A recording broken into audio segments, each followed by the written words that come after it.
I never imagined one ordinary evening could append my whole life. What began as a simple night dinner, a movie with my stepson, slowly unfolded into something I never expected. There was a restlessness in him that unnerved me because, without realizing it, I felt that same restlessness inside myself. In one terrible, quiet moment, I understood that some boundaries, once crossed, can't be repaired. Welcome to Family Secrets Exposed. If this is your first time here, please subscribe and hit like. Your support means we can keep bringing real stories like this. Now let me tell you what happened. My name is Eleanor. That summer, the house felt like a waiting room. George was always traveling for work. Calls, late nights at hotels, the same excuses our marriage had shrunk to logistics.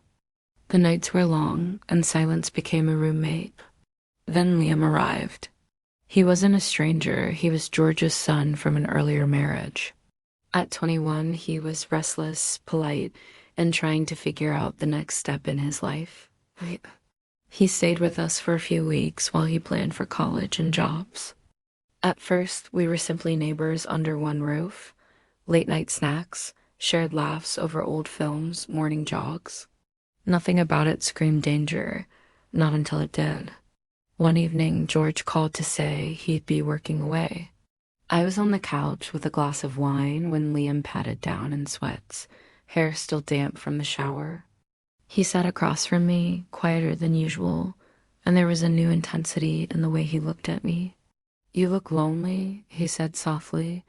I brushed it off, said I was tired. But he kept looking. He had been noticing small things, my music, the novels on the shelf, the perfume I wore. What felt like harmless attention gradually hardened into something sharper. Then he said the words that should never have been said. "I don't think George deserves you." My heart stopped. I told him to stop. A part of me wanted him to. Another part, the part that had been starved for attention for years, answered in silence.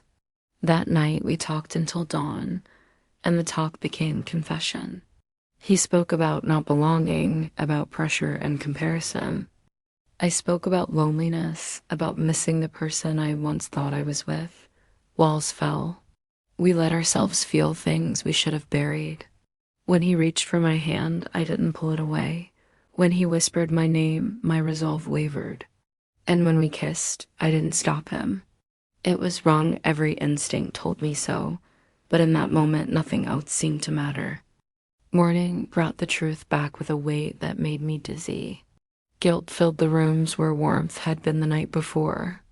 I tried to make distance, to convince myself it had been a single lapse. But Liam kept coming closer, small touches in the kitchen, notes slipped into my palm, an eagerness that matched my own. His hunger scared me because it reflected my own longing. He asked, almost pleading, "Don't you feel alive with me?" And I had to admit I did. Not the steady, quiet love I married into, but something raw that made me feel seen again. It wasn't love in the way I thought of love, more a dangerous need, a momentary rescue from emptiness.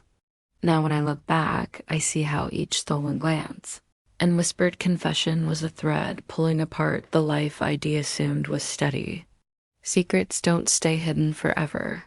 Every compromise, every rationalized choice lays the groundwork for consequences.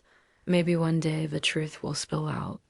Maybe I'll have to answer for this face, the pain and the fallout. For now, the weight of that night lives inside me, a memory that changed everything and can to be taken back. He still wanted more. So did I, and in those hours, for reasons I still struggle to name, nothing else mattered.